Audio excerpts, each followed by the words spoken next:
Last পর্যন্ত চায়ের দোকানটি দিলাম।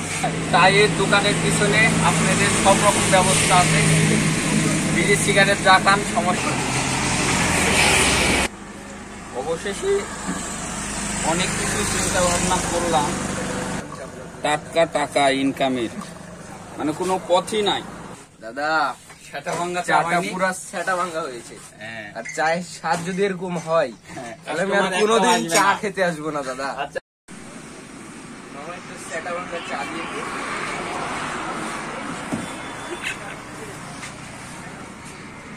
অনেক সিদ্ধান্ত নিলাম, এর আগে এই করব ও করব সে করব, অনেক কিছুই করলাম, কিন্তু কোনোটাতেই সফল অর্জন মানে হলো না।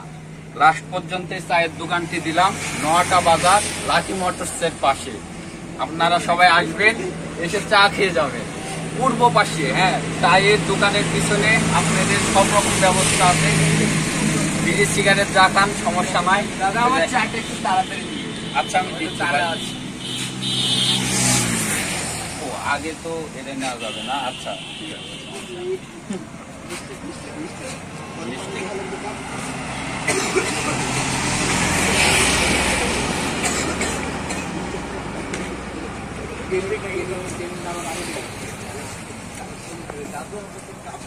চা বানানো যদি শিখতে চান তাহলে আমার কাছে আসতে পারেন। চামচ পরিমাণ আগে চিনি দিবেন, তার পাশে বয়াম থাকবে।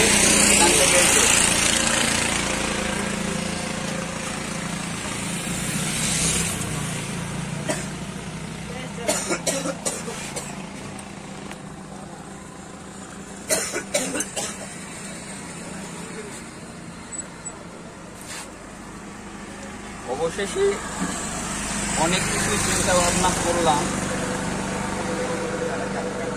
দেখছি যে এই চায়ের ব্যবসা ছাড়া টাটকা টাকা ইনকামের মানে কোনো পথই নাই।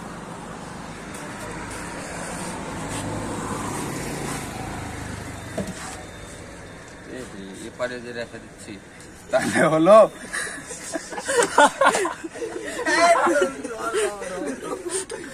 উল্টা না, উল্টা হোক সমস্যা নেই।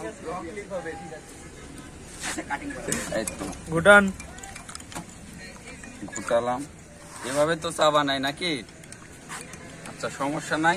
এরকম একটা চায়ের দোকান সবারই দেওয়ার প্রয়োজন আর কি। বেকার আমরা যারা আছি তাদের তার কোনো পথ নাই। লাস্ট পর্যন্ত চায়ের দোকান দিলে অন্তত 1 কেজি চিনি, 1 প্যাকেট যদি চা পাতি নেন আর এরকম 2-3টা কাপ নিলে আরামসে আপনার জীবনের দিকে আর তাকাতে হবে না, একদিন সফল হবেনি। হ্যাঁ হয়েছে, এই যে ধরো চাটি খেয়ে অবশ্যই রিভিউ দিবে।